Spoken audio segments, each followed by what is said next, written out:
actually my What's actually behind me here is my home office in Virginia Beach. So anyway, so I'm bringing a little bit of Virginia into my presentation here. So I am just thrilled to be here, and I'm going to go ahead and share my screen as well, and just get the ball rolling on the presentation and the words that I have for you. So again, thank you for the invitation, and I am actually very excited about the topic of pathways forward. I think that that's incredibly important to have a future mindset in all that we do.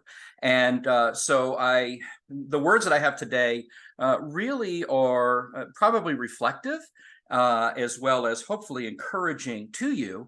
As we know, adult education is a continuously changing field. And so Amy has already told you a lot about me, but just to give you the highlights, she mentioned over 30 years in adult education.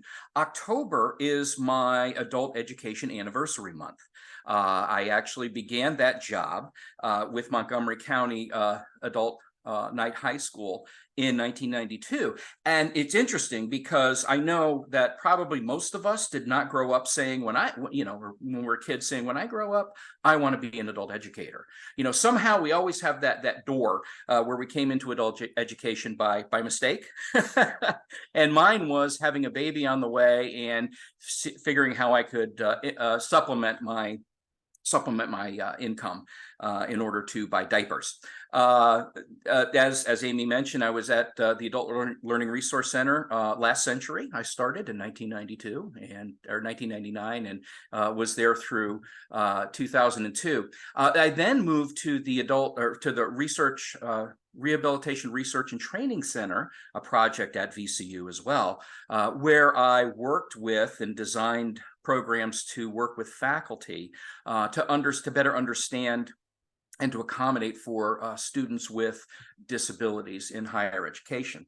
And as Amy said, I've been at Regent since 2006. I'm actually in my 18th year now, just entered my 18th year at Regent University.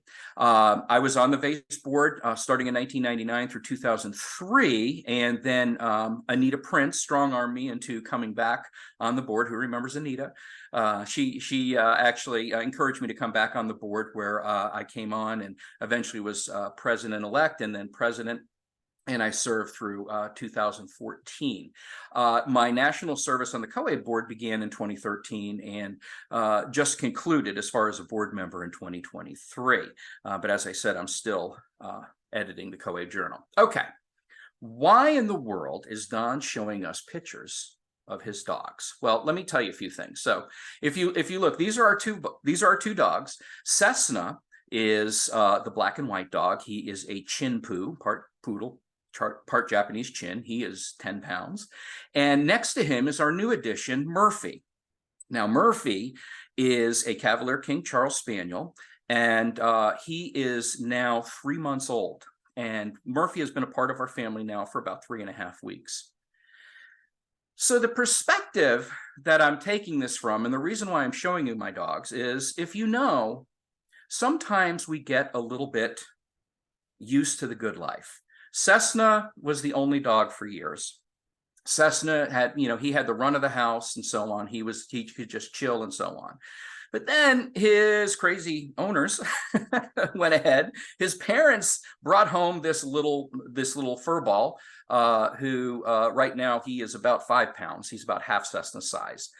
And he likes to chew on Cessna's ears. He likes to pull on his tail and so on. And so he's bringing a new perspective to Cessna's world. And I think that the current state of adult education, and maybe the perpetual state of adult education, is that the one thing that we can count on is change. And so what I'm hoping is, as a 31-year veteran of adult education in the adult education world, I'm hoping that perhaps for some of you who are, I know some of you are more than 30 years in adult education because I saw you coming into the waiting room, and others might be relatively new to the field, but I'm hoping that I can provide you with some insights based on my experience. And so first of all, I want to get to know you. You know a little bit about me, so we're going to have the link to a poll dropped into the dropped into the area here, and you're going to have an opportunity to just tell us where you're from. The question is, where in Virginia are you? So if you would go ahead, look at that link that's in the chat area, click on that, and just write where you're from or where you work in Virginia. I'll give you just a moment to do that.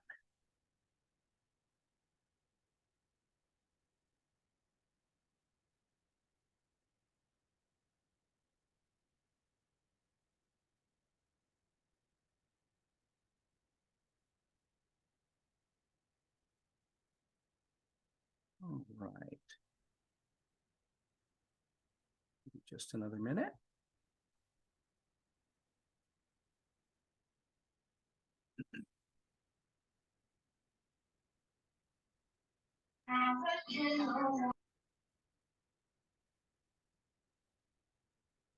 Okay. Let's go ahead and take a look at the results here. So here we are. Look at everybody's bouncing in. So thank you so much. 46 responses so far. And you can see here, Southwest Virginia, Newport News, Franklin County, Eastern Shore, Prince George, Abington, Middle Peninsula, Portsmouth, Fairfax, Shenandoah Valley with a little emoji action going on there. Okay. Kilmarnock, Richmond, Hampton, Region 9, for those who want to be brought in perspective. Thank you, Region 9, Region 6, Waynesboro. So Orange County, wow, okay, Lynchburg, Rappahannock, Arlington, Reap. Wow, great. Look at all these folks here. So you're really from all around the state, which is excellent. Martinsville, Rappahannock Community College, Region 1, Fairfax, excellent. So it's so good to see so many of you here, and really thank you for taking the time out of your day to participate in this virtual experience. Hopefully, again, this is going to be something that's going to be very valuable to you. So let me go back on now to the presentation and share my screen. So as we move through here, and again, thank you. It's so good to get to know all of you and where you're from. There we go. Okay, click. All right, moving on now. So let me take you on a little walk down memory lane, if you don't mind. And again, I think as kind of a senior, if you will, I'm going to go ahead and just take advantage of this. So some of you may have been around, and I would say I really wanted to call this. You might be an adult educator in Virginia if. So who remembers back in the day when being Susan was a requirement in adult education? Who remembers all of the Susans that were in adult education back in the day? I think of Susan Joyner, Susan McShane, Susan Erno, Susan Utt, Susan Clare, Susan Holt, Susan Watson, just a few. But we also have some honorable mention, those who may not have gone by Susan, but actually went by Sue, such as Sue Mansfield, Sue O'Connor, Sue Garlock. So those are just a few folks, and I would imagine that some of you are probably saying, man, I need to check my Facebook page and see what Susan is up to. But there was a time when we had all of these Susans who were in adult education. So how about some of these other things? When WIA came in, who remembers WIA before WIOA was WIA, right? And WIBS, trying to figure out those workforce investment boards. What about the GED 2000, which I think ended up being GED 2002? And if I'm not mistaken, it might have even started off as GED 1999. I don't recall, but the GED going through different iterations and trying to get that new version out there. Of course, we've seen many changes since then. How about Al Gore inventing the internet, right? Who remembers that?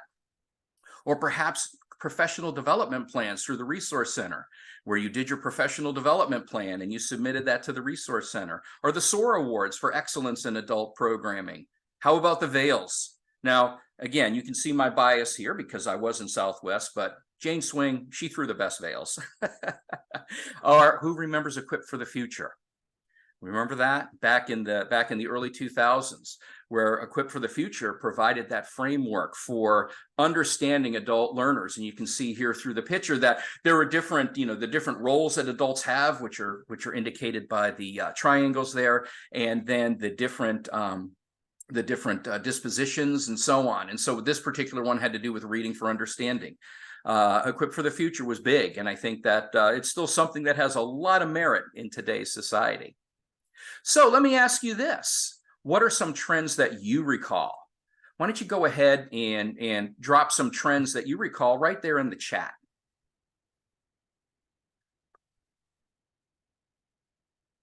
Regionalization. Good to see you, by the way, Jason. Virtual learning, goal setting, ADAM system, GED is project. Yes, yes, absolutely. What other? Digital literacy, yep, CCRS, certification, study circles, IETs, yeah, credentials trainings, SMART goals, transition to computer-based GED, absolutely, absolutely. So a lot of trends in adult education. eLearn Virginia, yep, definitely. Who remembers Project Software? Kit Bishke Baker. Who remembers that one from back in the day? Right? Yep. Yep. Okay. Yep. Race to GED. Absolutely. Yep. A lot of initiatives and a lot of initiatives and trends and so on through the years to try to raise the profile and raise the impact of adult education and adult learning. Absolutely. And so as we look at the theme pathways forward, I think sometimes it's, to me, the best pathway forward is kind of keeping in mind where you have been. So I really appreciate the theme that the planning committee has come up with. And so I think of this quote by Walt Disney: we keep moving forward, opening new doors and doing new things because we're curious, and curiosity keeps leading us down new paths. I think just a really great quote, and I hope something that we might be able to consider in our practice. So what is the heart of the issue here? So let's just talk a little bit. Some of you may have heard of an author named Simon Sinek. Simon Sinek has written a number of books that relate to leadership and business leadership, but the principles, I think, are very much universal. One of his books is called Start with Why. And Start with Why actually brings this concept up called the golden circle. Now, the golden circle, as you can see, it's a bit of a target. You can see on the outer ring of the golden circle is the what. Now, every organization on the planet knows what they do. And so, as it says here, they're the products and the services that they sell, right? You know what you do in your program. You're educating adults. You're educating adults maybe in specific dispositions, maybe GED preparation or non-native speakers, maybe workforce development and so on. You know what you do. And then the second circle in is that some organizations know how they do it, and you as individuals probably know how you do what you do. These are the things really that make you special as an individual instructor. These are the things that make your program impactful and relevant to your learners. But then you get to that inner circle, the core, if you will, is the why. And what's interesting about this is that oftentimes people don't really know the why.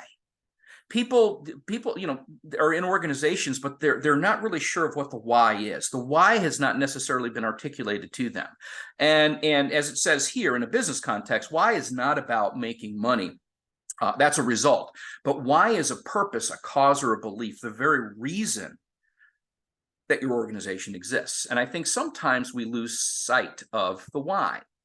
So oftentimes we have those things that keep us centered, don't we? Things like, what inspires you to keep moving forward? So here are some examples. Student appreciation. Does that move you forward? Feeling you're making a difference. Student achievements and accomplishments. Maybe the generational impact of adult education. It's all different to us, and these are obviously very student oriented, but so many adult educators, that's where they come from, is a student orientation. So at the end of the day, though, it doesn't matter what others are doing. It matters what you are doing. And again, that helps to bring us back and center us on the why. So the adult education facts for Virginia, I'm going to share with you this link, and that the link is going to be dropped in the discussion in the chat area as well, so you can open it up independently if you would like to.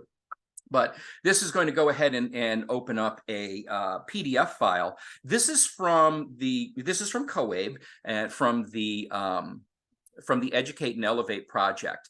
And this particular fact sheet is based on data, the 21 through 22 data, which is the NRS data. And this just kind of gives you a lay of the land of where adult education is. at the moment. And so there are other fact sheets as well. So I definitely encourage you, go to educateandelevate.org, and you can see there's different PAC data. There is actually an interactive map that you can use to get an idea based on the PAC data what the needs are and so on. But these are tools to help understand and to help share with decision makers to help better understand the adult education. You can see here that according to this data, about $1,000 federal funds per adult learner. The total annual federal funding at 14.5 million or so. And again, this is 21-22 data. Total adult education enrollment, 14,152. So that's where we get that $1,000 or so average. When you look at the enrollment, you can see the breakdown, right? You have those in ABE, ASC, and ELA, and so these are the folks who these are some huge numbers here of who is being served. And in fact, what it's showing is that based on that data, again, this is all NRS reported, and we know that data has flaws, right? But it helps to paint a picture because we know things when it comes to talking about goal attainment and those types of things, that there are sometimes differences in perspective when it comes to these things, and there are different sources of data. But you can see the high school credentials and individuals improving, one or more skills gains measure and so on. So you can see a lot of information is provided here in the fact sheet. You can also see the number of working age adults in the state without a high school credential. Okay, over 440,000, and working age adults, those 18 to 64 without high school diploma or unemployed, 24,453. So anyway, just an idea here to give you a sense of the perspective of where are we coming from here, and what is the state of affairs in adult education. All right, I'm going to stop my share for just a moment, and I'm going to jump back on, and I apologize for the bouncing around, but did I mention I'm in Omaha? All right, let me go back and share my screen. So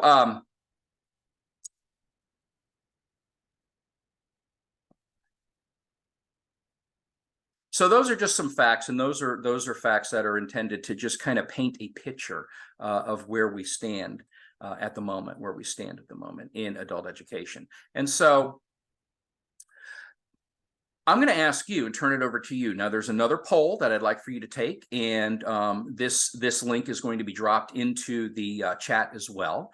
And just give a moment to express what you believe from your perspective, what the greatest challenge in adult education is in Virginia. And these are anonymous results, and so just so you're aware, so you can go ahead and drop, and you actually have the opportunity to make up to 3 entries. So please go ahead and take a moment to do that.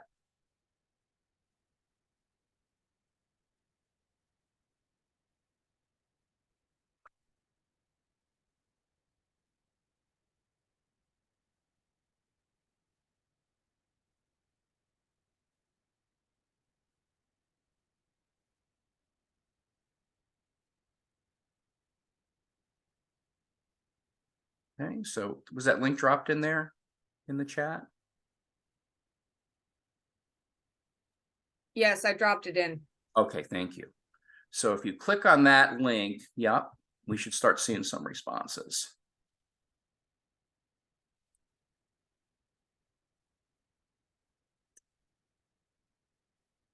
Maybe not. All right. I see people are dropping things in the chat. Thank you for that. Okay.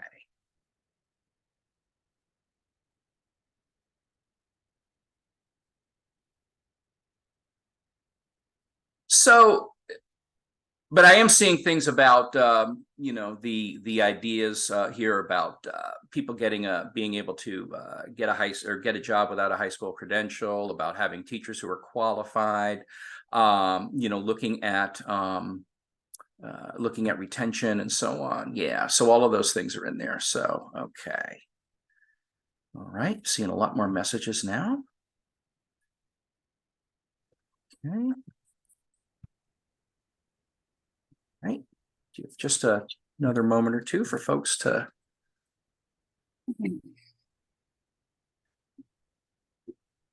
enter their information.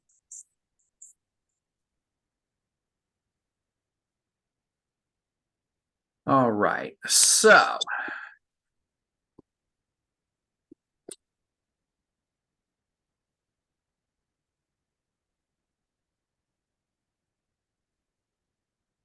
click on the view results one more time. Don, the link asks for a sign in, so that I think is why you're not getting responses. Okay. I see some folks. Yeah, some folks were able to get in there, so they might have a Menti account already. So, so thank you for that information. So, all right. Well, we're just going to keep going then. We're just going to keep rolling here, and thank you for that information. So as we look at but a lot of challenges were already listed in the chat, and thank you for that. So there's quite a few different challenges that we're facing here in adult education in Virginia, and so all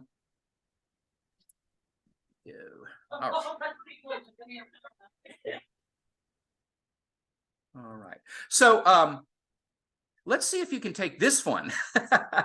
This is actually a Google form poll. What the big issues are. What are the big issues in adult education that you see? So a little bit different than the previous question. And so if you can drop that into the chat, that would be great. And hopefully that link will be a little bit more open and so on. So I'll give you just a moment to go ahead and address that. Oh, the best laid plans of mice and of men, right? So this particular poll is live, and I can see the responses. So thank you for putting those in there. And there's some preset responses for you to choose from.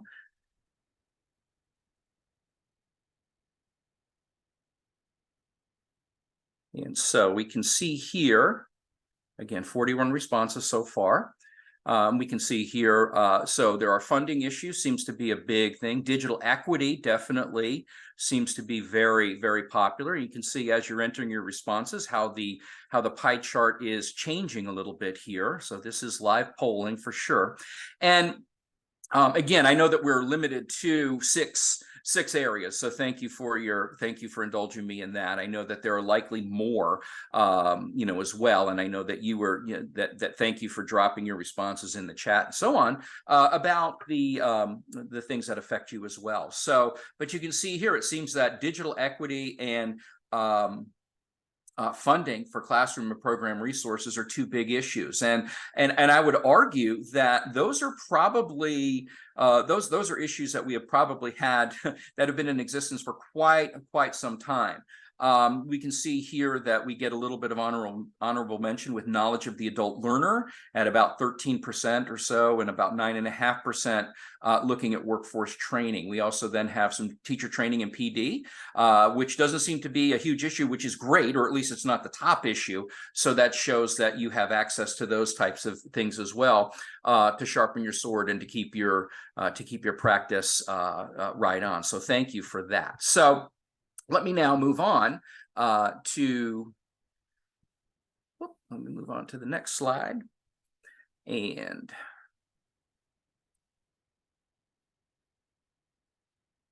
okay.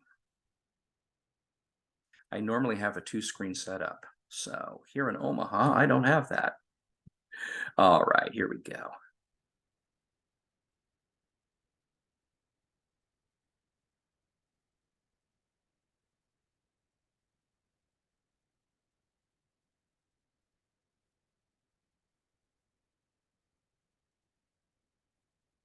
Okay. My apologies.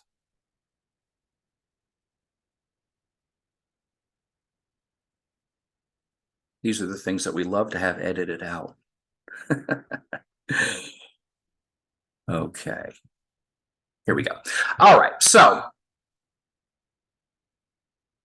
there are definitely a lot of issues that y'all are facing, right? And so I think that the greatest challenge in Virginia, thank you for those responses, and thank you also for taking part in the other poll. So, there are a few things that were mentioned online as well, and I think that one of the things, as it goes back to why, is really nailing down what adult education is. And there are so many different responses. There are so many different fields within the field of adult education, and also understanding how to use performance assessments and the different audiences and the different purposes, and what data are we gathering that can be multi-use data and so on. Those tend to be issues as well. But technology was also mentioned in the poll, and it really is a big deal, because when you are looking at technology integration, it really has changed quite a bit. And having the 21st century knowledge, 21st century technologies purposely and deliberately integrated into the programs to be effective is very important. Of course, that requires teacher knowledge and teacher training as well. Now, one of the things, as we know, that brought technology deficiencies and inexperience to light was COVID. We found a lot of limitations across the education spectrum, but particularly impacting adult education. And yet, in the entrepreneurial and creative ways, many adult educations really stepped up to the challenge despite limited resources. But really, how many of you remember floppy disks and VHS tapes and even chalkboards? Now, some of you may still use these things, but really, those things are a thing of the past. We are in a digitized economy. We talked about digital equity. That came up as well, a big issue. And as you know, last year around this time, the Office of Educational Technology at the U.S. Department of Education came out with the Advancing Digital Equity for All. And with that particular document and so on, it really helped to give an understanding of the shortfalls and the issues as it relates to digital technologies, because now having internet access, and for that matter, having broadband internet access, is no longer an option in our society. It is something that we need to have in order to function, just based on how everything is laid out, how everything is presented. Being able to look at your financial information, the bank accounts or so on, being able to Venmo or PayPal, something to pay for something, or, searching for, doing your shopping, your grocery shopping online. It really needs to happen. And so the national plan for digital equity, we're in the first phase right now, where the $60 million formula grant for programs, states and territories and tribal governments are developing digital equity plans, which is going to lead to a $1.44 billion formula grant for digital equity capacity building, and digital equity competitive grant program will then follow that at $1.25 billion, all to look at public and private partnerships and so on to really help. And so Roberto Rodriguez and Christina Ismael from Department of Ed, they mentioned that, given their experiences navigating the pandemic, identifying barriers and strategies, developing trusted relationships in communities, and building digital skills, education leaders can provide essential perspectives on how to meet the needs of covered populations required by the Bipartisan Infrastructure Law, or the bill. This $65 billion broadband package is part of that. But the voice of educators is critical in this process as the digital equity becomes not only an educational initiative, but a societal initiative. And so, as it relates then to artificial intelligence, this is something that we hear a lot. We talk about broadband, we talk about digital access and so on, but we've heard a lot about artificial intelligence and how people are really people are kind of on edge about the whole thing, because of course, according to HCLTech.com, artificial intelligence is the science of making machines that can think like humans, and it can do things that are considered smart. They can process large amounts of data in ways unlike humans. That they can truly multitask, and the amount of data that they can analyze in such a short period of time is very critical. And the goal of AI is to be able to do things such as recognizing patterns and making decisions and judge like humans and so on. And so I have a brief video that I want to show you. And I'm going to pull up the link right here. So for this particular one, you don't have to turn up your volume, but I have another video later and I need to remember to tell you to do that.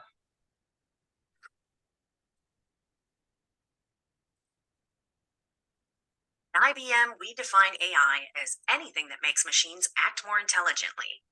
We like to think of AI as augmented intelligence. We believe that AI should not attempt to replace human experts, but rather extend human capabilities and accomplish tasks that neither humans nor machines could do on their own. The internet has given us access to more information faster. Distributed computing and IoT have led to massive amounts of data, and social networking has encouraged most of that data to be unstructured. With augmented intelligence, we are putting information that subject matter experts need at their fingertips and backing it with evidence so they can make informed decisions. We want experts to scale their capabilities and let the machines do the time-consuming work. How do we define intelligence? Human beings have innate intelligence, defined as the intelligence that governs every activity in our body. This intelligence is what causes an oak tree to grow out of a little seed and an elephant to form from a single-celled organism. How does AI learn? The only innate intelligence machines have is what we give them. We provide machines the ability to examine examples and create machine learning models based on the inputs and desired outputs. And we do this in different ways, such as supervised learning, unsupervised learning, and reinforcement learning, about which you will learn in more detail in subsequent lessons. Based on strength, breadth, and application, AI can be described in different ways. Weak or narrow AI is AI that is applied to a specific domain. For example, language translators, virtual assistants, self-driving cars, AI-powered web searches, recommendation engines, and intelligent spam filters. Applied AI can perform specific tasks, but not learn new ones, making decisions based on programmed algorithms and training data. Strong AI, or generalized AI, is AI that can interact and operate a wide variety of independent and unrelated tasks. It can learn new tasks to solve new problems, and it does this by teaching itself new strategies. Generalized intelligence is the combination of many AI strategies that learn from experience and can perform at a human level of intelligence. Super AI, or conscious AI, is AI with human-level consciousness, which would require it to be self-aware. Because we are not yet able to adequately define what consciousness is, it's unlikely that we will be able to create a conscious AI in the near future. AI is the fusion of many fields of study. Computer science and electrical engineering determine how AI is implemented in software and hardware. Mathematics and statistics determine viable models and measure performance. Because AI is modeled on how we believe the brain works, psychology and linguistics play an essential role in understanding how AI might work, and philosophy provides guidance on intelligence and ethical considerations. While the science fiction version of AI may be a distant possibility, we already see more and more AI involved in the decisions we make every day. Over the years, AI has proven to be useful in different domains, impacting the lives of people and our society in meaningful ways.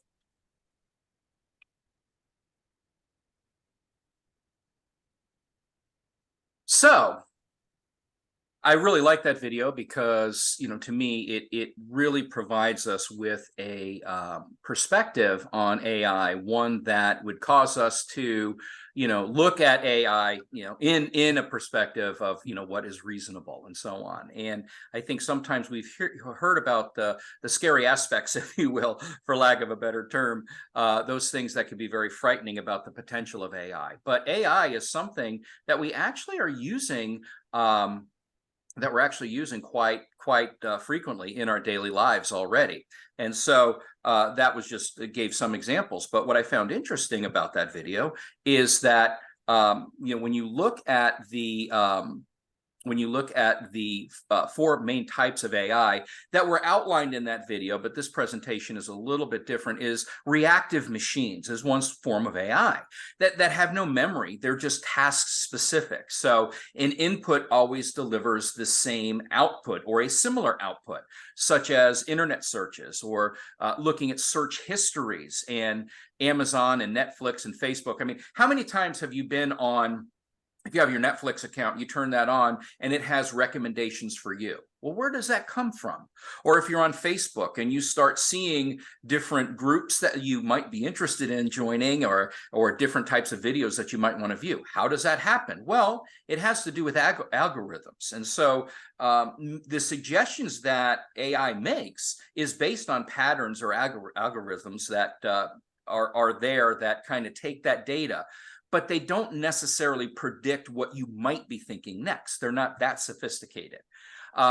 You know, types of AI, the limited memory, it's the limited memory is basically where decisions are made by the AI, by previous input, to conduct a basic analysis or offer suggestions or actions. So like past actions are not necessarily remembered, but previous decisions can be programmed into the AI, and that can help them to make better decisions. So they are not necessarily self-learning, but they can be programmed to do so. They can actually, some of the data can be looped back and put in, such as self-driving cars. And, you know, to me, it's interesting because the video presented self-driving cars as low threshold AI, which kind of concerns me a little bit, because those self-driving cars are out there on the roads now. And we've seen where some of them have crashed, or some of them just get stuck and they don't know what to do. And then a human has to come out from the car company to rescue perhaps the passengers if it's an Uber type of ride, and so on. I've seen video of that in order to correct the car and so on. But the data that is put in helps with their decision making, but they don't make decisions on their own necessarily.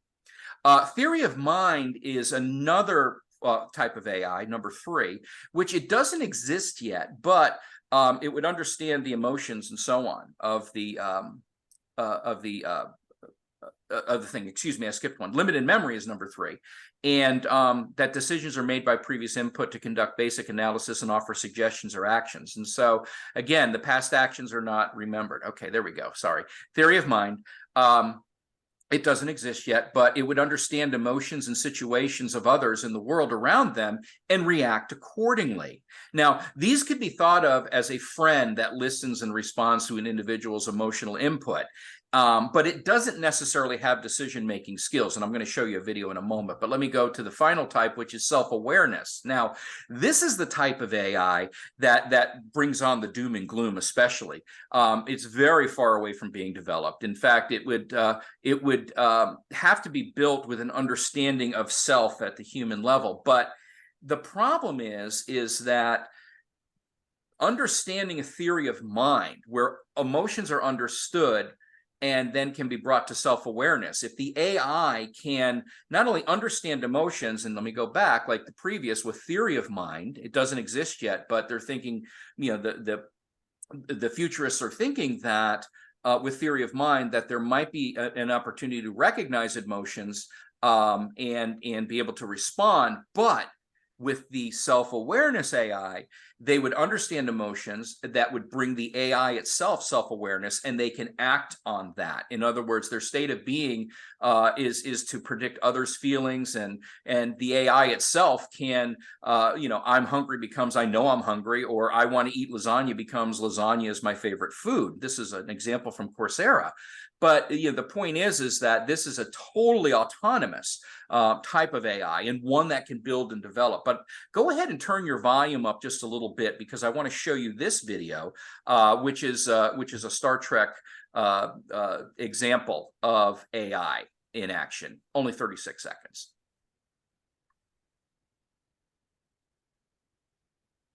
Captain, I believe I am feeling anxiety. It's an intriguing sensation. The most distracting. I'm sure it's a fascinating experience. Perhaps you should deactivate your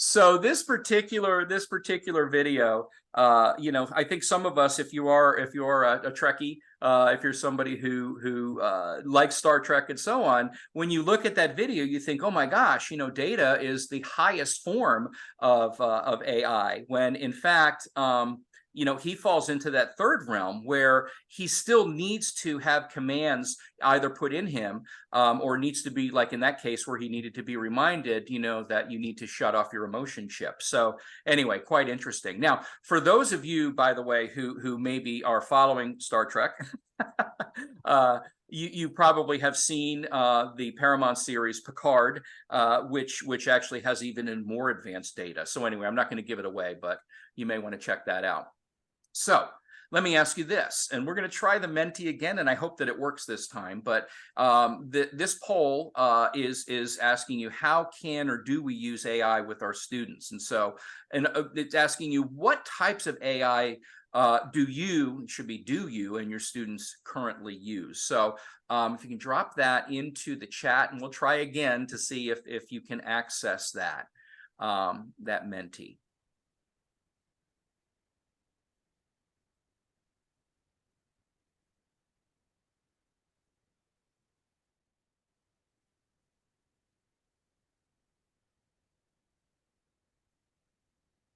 Okay.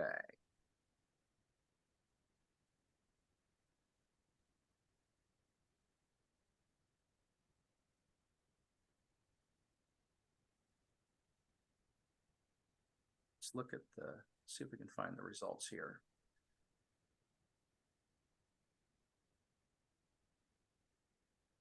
Okay, so there are various types of AI that we have right now in our society that we use every day that we may or may not even think about. And those types of AI are related to tools that are built into the different types of software that we might use, or into our phones and so on, that will provide us with a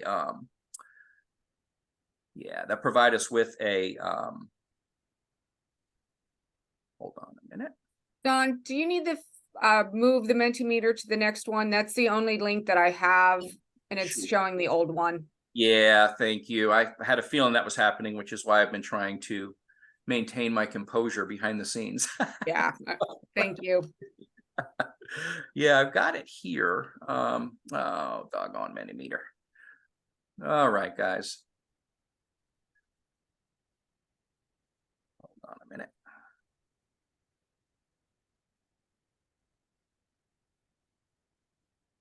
Okay, is it showing up now? I thought I shifted it over. Okay, so I need to learn Menti a little bit better, guys, and I'm sorry. Why don't you go ahead then and drop some things in the chat then as a backup.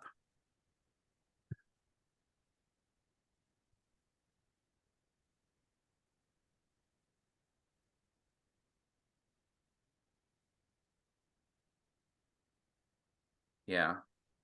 Yeah, it was the previous link. I don't know why, but it was supposed to show the second screen. But there are a lot of different tools that we use, right? There are a lot of different things. If you think about, for example, looking at spell check. How many of you use Grammarly, right? That's an AI. Grammarly is something that you can use in writing. I use it a lot, actually, and it really does help to understand, you know, how I might say things a little bit more succinctly and so on. So that's a tool. Perhaps looking at the different translators. Those are really beneficial if you are in an area where you don't speak the language. You actually could use like Google Translate or some other translation programs directly on your phone in order to communicate. These are things that we didn't have before. You know, AI can be used. We've heard of ChatGTP. There's also Bing AI, which is a search engine where you can actually plug in different questions, and you ask it questions and it will actually churn out some results. Now, truth be told, in preparation for this presentation, I actually did some inquiries through Bing AI that gave me some thoughts and some ideas about some of the current issues in adult education, or some of the applications of technologies and so on in adult education. And so to me, it was very helpful for sure. But yeah, Google Translate, Magic AI, you know, there are a lot of different things. Thank you for your contributions in the text there, in the chat there. And even what I find interesting is that probably folks don't really even know that they're using AI because it's so ingrained in our society right now. But you can use AI with your students. You can have them use a chat GTP, for example, to give them some idea of how they might put together an outline for a paper or a project or something along those lines. So, basically, what can we do? And how can we do what we do effectively? And so understanding adult learners is very important. And we need to understand the problem-oriented nature of adult learners and recognize that they have experiences that they bring to the classroom. Again, this is getting us back to that why. There is an internal motivation that they have. Now, there could be external motivations as well. If for example, they are incarcerated, for example, or if they're under a court order, if they have just lost their job or something along those lines, can all be factors that motivate students. But there's a readiness to learn at various levels. The fact that they come to your program helps to indicate that. And there is a self-directedness. They come in knowing what it is they want to learn and what they need to do. So what do they bring to the table? Again, problem-centered learning. That's what they need. I think that's what challenges them the most, and the literature says that as well. But they're motivated by those subjects that they can relate to, that have to do with employment or life, or something to do with their goals. The experiences that they bring, again, can be a basis for learning, and they do include their mistakes. But ultimately, adults need to have a stake in the learning. The adults need to be involved in the learning, and they need to be involved in planning instruction and then their evaluations and so on. And so this brings us back really to the classic idea of the zone of proximal development. And so, we need to challenge our students appropriately. And so you can see, I've kind of got this bullseye theme going in this presentation. At the center of the zone of proximal development is what the learner can do, the abilities that they have, what they can do, okay? Then they have what they can do with help. That's that orangey circle there, the second ring. And that's the zone of proximal development. And that will hopefully then help to address the outer ring, which is what I can't do. The issue is making sure that that zone is appropriate for the need. And so how can you as an adult educator be models of sound practice? I think sometimes we forget about those matters of sound practice and effectiveness. The self-directed learning, that self-directed nature that students have, oftentimes that we can tap into that maturity and the confidence that they have, that they know how they learn best and so on. They know their strengths and weaknesses. So adult educators should really also demonstrate examples of self-directedness and offer opportunities to help nurture that self-directedness by perhaps sharing some examples of how they learn and so on. That using experience as a resource, adult learners, your adult teachers, rather, instructors, you come in with a lot of background knowledge and so on. So use those opportunities to bring that background knowledge into the classroom. Also, look at the relevance of the material. Make sure, again, that the material is relevant to their roles, to the roles of the learners, so that they can somehow relate to it, whether it's a role as a parent, a community member, an employee. Those types of the relevance of material is critically important. But also, take that problem-centered approach.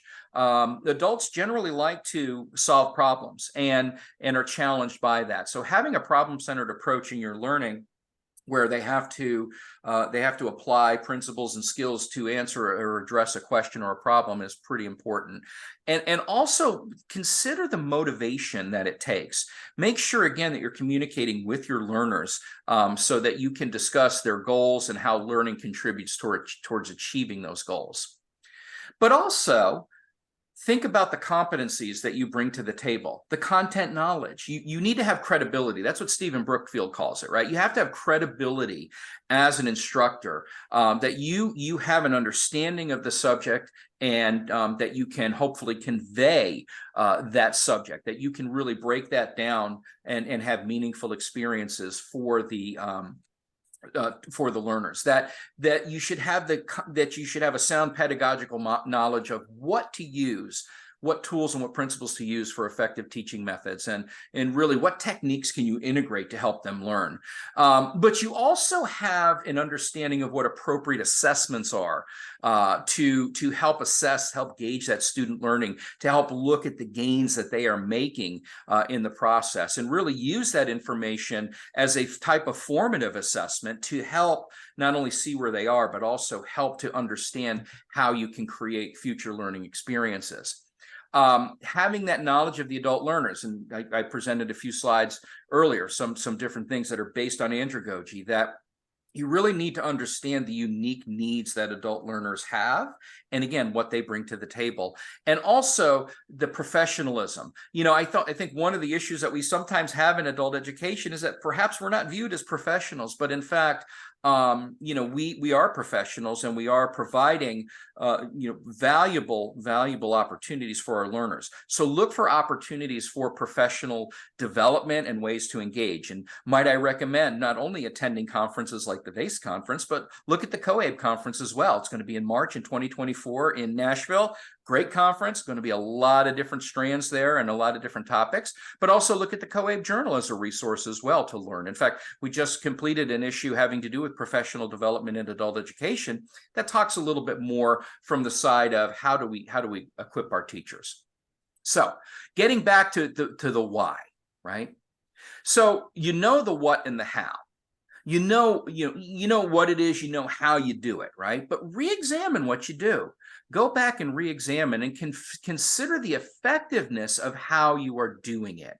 I think those are very important as we work toward reestablishing and understanding the why that we have. But rediscover the why. Collaborate, right? Have study circles. Get together with your colleagues in meaningful exchanges and interactions. Maybe perhaps a study circle, formal or informal, that might center on a book or center on a video series. But collaborate with your colleagues and your partners to figure out innovative ways to really get that understanding of the why of what you do, so that it can inform the what and the how. But don't go it alone. And finally, view the landscape, right? First of all, breathe, because it can become incredibly overwhelming as you're looking at the landscape. And if you're looking at those factors that come into play, look at the situation, do an analysis of the situation, and try to get to the bottom of what are those issues that we are facing as a program, as a profession. What are the issues that we are facing, and who can I partner with to make it happen, to improve things? So, Simon Sinek, here's a quote from him. Panic causes tunnel vision. Calm acceptance of danger allows us to more easily assess the situation and see the options. Now, I'm not necessarily saying that we're all in danger or in peril, but I think sometimes we're not really sure how we can meet those goals that are set before us. And so just calm acceptance, looking for ways to partner, not going it alone, will really help you in your pathways forward. And so I do hope that, despite a few of the technical glitches, and I do apologize for those, but I do hope that there might be some meaningful material that you've taken away, that you'll take away from this presentation. And I hope that you are inspired. You're doing great work out there. Adult education programs are doing wonderful work. They're working with individuals who sometimes are not the easiest folks to work with for various reasons. Sometimes you're underfunded or you're undersourced. But I want to encourage you to continue pressing forward. That pathway forward is a positive pathway, but don't go it alone. Look for those individuals, look for those learning opportunities, look for resources that you can integrate into your learning. And I think that if you do that, our adult learners are going to be well served, as I know they already are. So I want to thank you for your time, for your attention, and for your patience with this presentation. Amy? All right. Thank you, Don, for that message. We appreciate your time, the time it took to put that together for us. And especially thank you for helping set us as an organization on a pathway forward. There are sessions coming up specific to AI. So I definitely pay attention to those on the schedule. And our next sessions begin at 1 o'clock. So I'm going to review the afternoon schedule real quick. So 1 to 2:15, breakout session number 1. 2:15 to 2:45, our vendor showcase. Like I said earlier, please pop in those. A great opportunity to speak with our vendors. And then breakout session 2 for today, 2:45 to 4 p.m. So right now we are on a break until 1 o'clock. So thank you all for joining our keynote. We look forward to a wonderful conference and seeing you in sessions later today. Thanks, everybody.